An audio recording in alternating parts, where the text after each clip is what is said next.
country in Asia. It was actually a model of development for the developing world.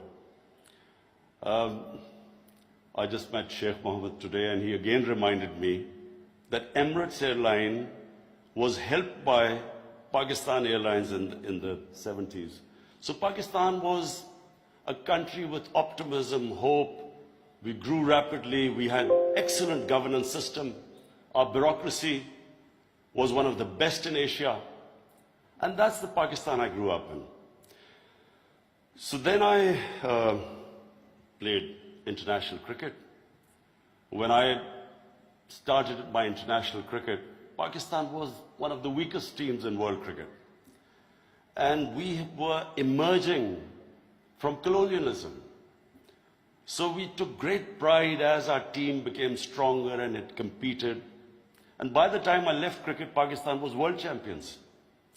So I took pride, like my countrymen, as we competed internationally and we grew in confidence. But unfortunately, our country could not keep up that pace. Countries have, life of a country is in cycles. It's never in a straight line.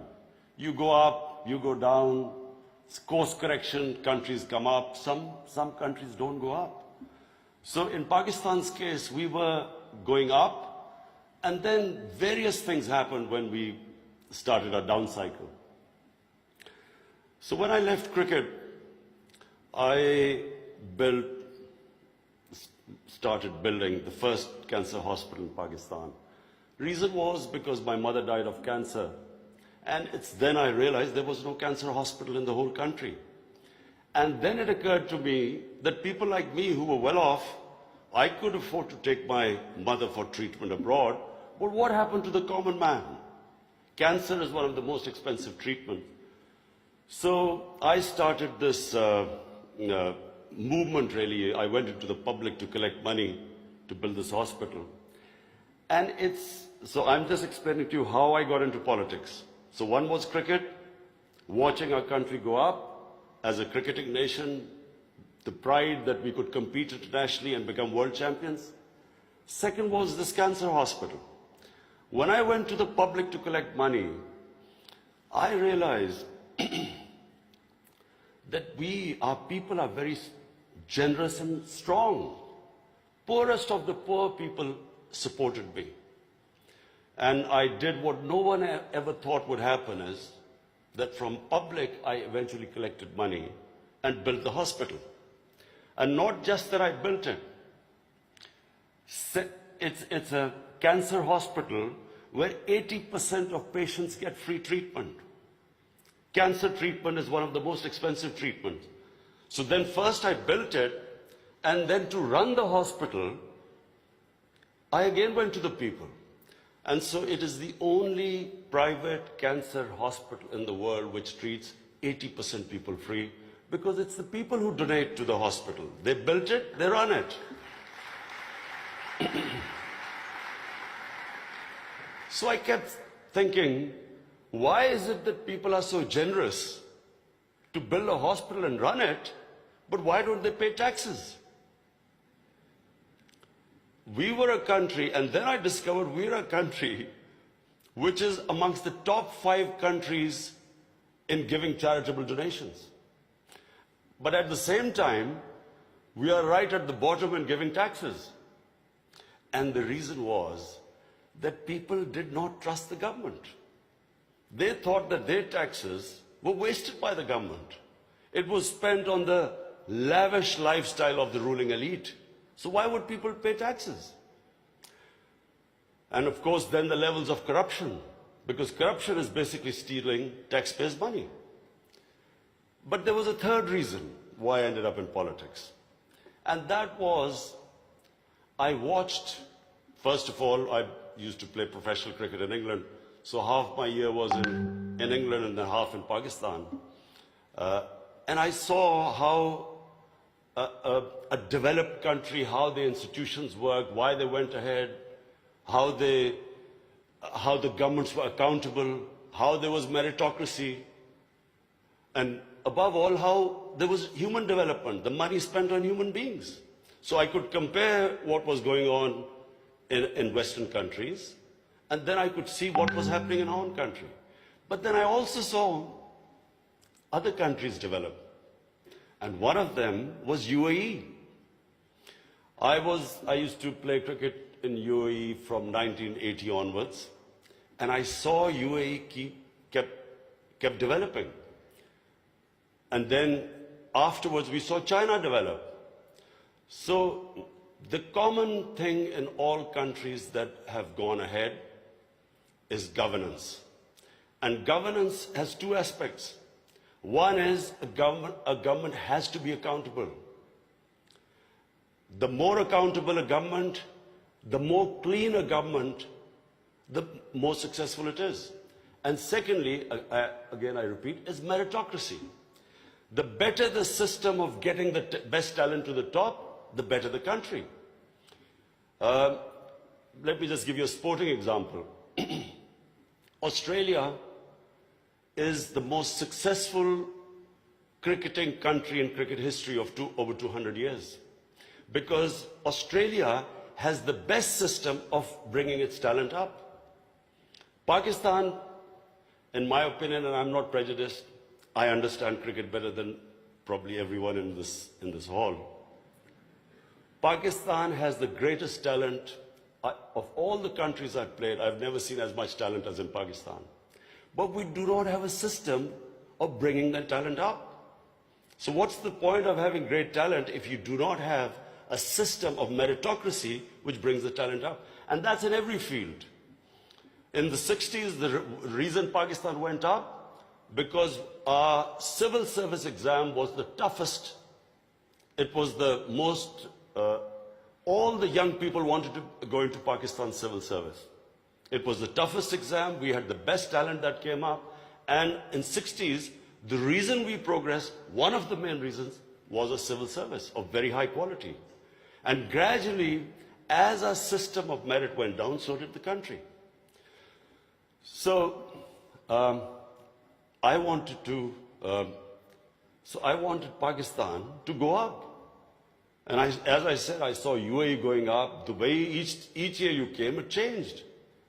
It got better and better. And similarly, and of course the greatest example is China. For me, the thing about China which is just remarkable, no nation in the history of mankind has done what China has achieved. In 30 years, they have brought 700 million people out of poverty. It is just a phenomenon which has never happened in human history.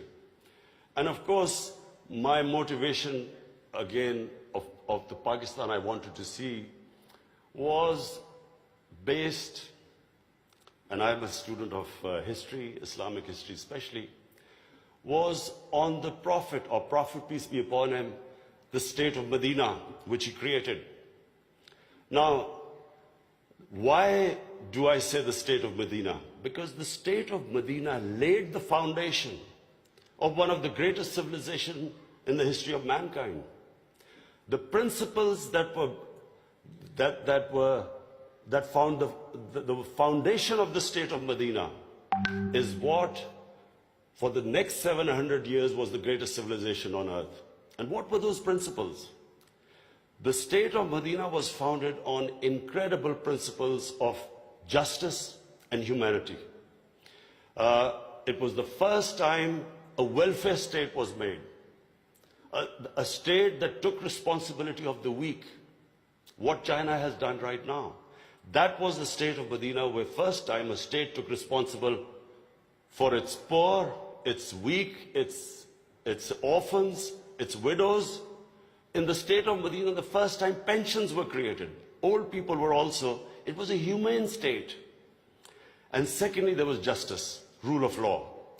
These were the two main things. And the third thing, the Prophet of Islam, peace be upon him, made seeking knowledge a sacred duty. The word was that even if you have to go to China to seek knowledge, you must. Those days going to China meant not coming back. So the emphasis on seeking knowledge. For the next 700 years, all top scientists were Muslims. other religious people were treated. The Prophet signed famous, the Misaq-e-Medina.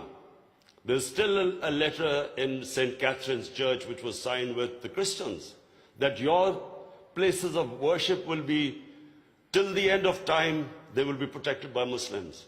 Secondly, that no forcible conversions would be in Islam.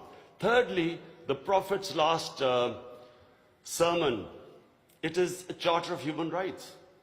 It's about how human beings are equal. So it was a humane state created, rule of law, emphasis on education, that led to the growth of Muslim civilization. So this is, in Pakistan, we want the same basis of our state. The rise of what I believe, the way our country will rise, it will go back to those principles. We must, number one, have rule of law, everyone equal before the law. State must be accountable. We must have a welfare state where the state must take responsibility of its poor people. Half our population is on the poverty line or just above, and about 25% are below the poverty line. The state must take responsibility. All policies of the state must be, like in China, how do we lift the people from the bottom? And the most important thing is that we must, in Pakistan, start a reform program. Reforms are painful, but it is essential if we have to get out of our current problems. So, first of all, I joined politics in '96. From '96 to 2013, there was a very small party. Most of the time it was one step up and 3 steps down. The first election I contested, we were wiped out. Second election, 5 years later contested, we had only 1 seat. Third election, we boycotted, and most of the time people made fun of me, thought we would never make it, because I'm an outsider. I wasn't from the political class.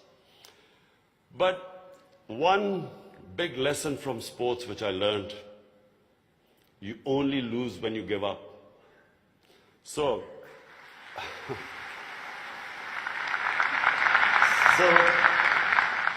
kept learning from my mistakes, kept getting up, falling, getting stronger. Eventually we formed government in one of the 4 provinces in 2013, and it was the KP province which was devastated by war on terror. It was on the border of Afghanistan, the tribal areas, the whole fighting took place in that region. The police was devastated by attacks. We had 70% of industry closed, and KP has a reputation that they only give you 1 chance. Each government comes once, it's ousted the next time. So we came in a coalition government and we started our reform programs.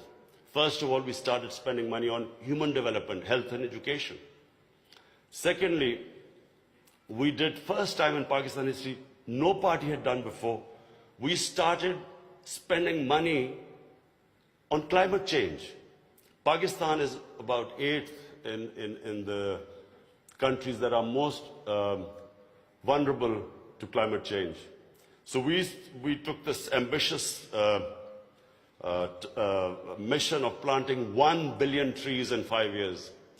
And then we reformed the police, depoliticized our police, depoliticized our bureaucracy, and then started tourism. Because KP has a lot of tourist sites. It was the center of Buddhist civilization, so religious tourism, but we have the best mountain scenery there. So anyway, by the end of 5 years, we had half poverty in those 5 years. The poverty had gone half. And a province which never gave you a second chance, we came back with 2/3 majority in 2018. Not only did we win there, then we formed government in the last election. We got 17 million votes, which is the highest ever won by a party.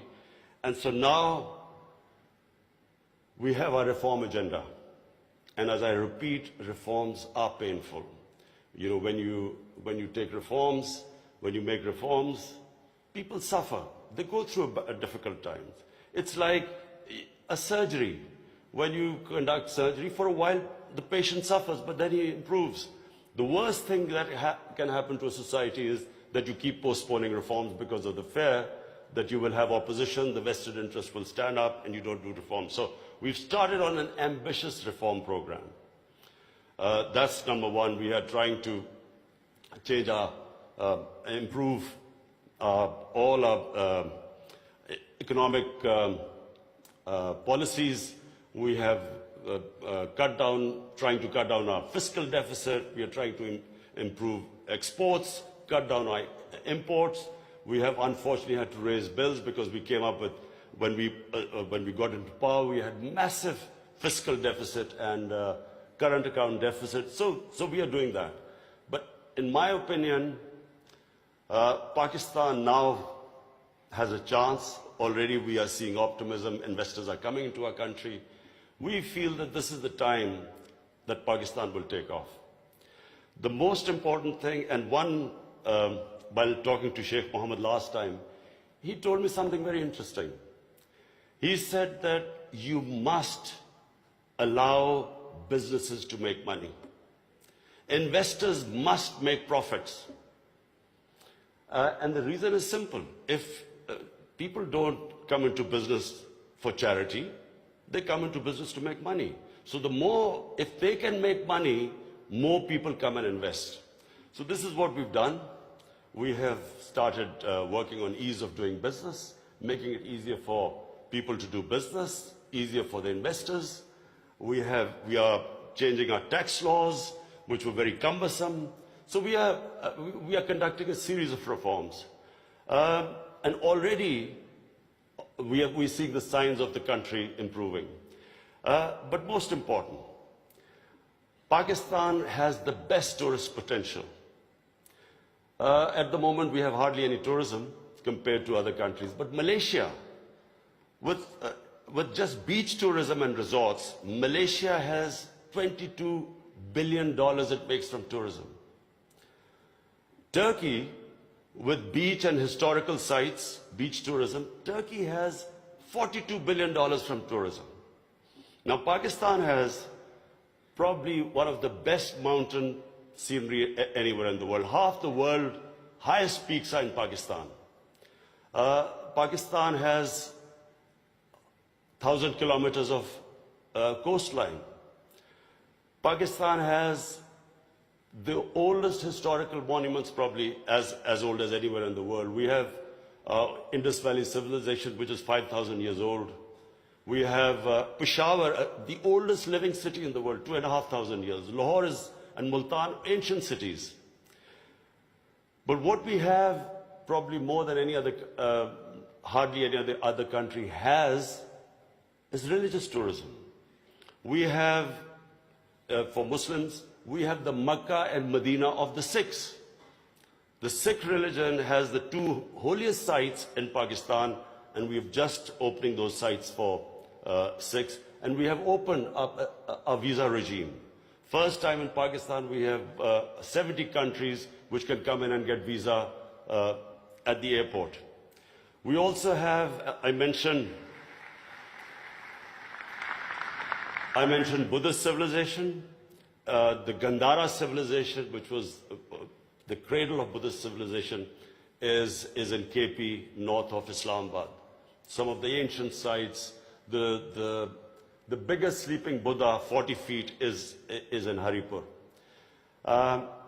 And then we have, for the Sufis in Islam, we have some of the greatest highest number of Sufi shrines all over Pakistan. So what we are doing is we are opening up the country. We are opening up for tourism, investors. And I would like to finish my talk by saying something else which Sheikh Mohammed said. Sheikh Mohammed said, apart from this great, a businessman must make money. You see, what happened in Pakistan was people were making money. Then came 70s and we had a socialist government. When the socialist government came in, everything went anti the big businesses. There was nationalized. And the mindset of our bureaucracy and our politicians was that somehow making money was a sin. So now we are reversing the whole thing. We are now asking businesses that, look, we will help you in making money, because the more money they make, the more investment will come. But the only thing is, the money, as we create wealth, that wealth will be used to lift people out of poverty. So we want an equitable growth. We don't want the rich to get richer and the poor to get poorer. I'm really against this neoliberal economics where you have 62 people owning as much wealth as 3 billion people on this earth. I think that the distribution of growth should be equitable. But the last thing I want to say about what Sheikh Mohammed, I still remember. It's very important that to take risks in life. Sheikh Mohammed said that when 9/11 took place, he immediately called up Sheikh Ahmed and Emirates Airline and said, buy aircrafts and engines of aircraft, because everything went down, prices of planes went down, people were not flying as much. This is the key, in my opinion. This is the difference between very successful people and people who don't take risks. I have played 20 years of international cricket. I saw a lot of players with a lot of talent, but they never made it big because they were scared of losing. They would not take risks. Players with less talent, but that ability to take risks, chances, they also had bad times. But eventually, the ones who took more chances and risks were the ones who made it big. This is the time, my last word is to the investors. This is the time to come to Pakistan when it is just going on the upswing. This is the time to invest in the country. And don't miss the boat. Thank you.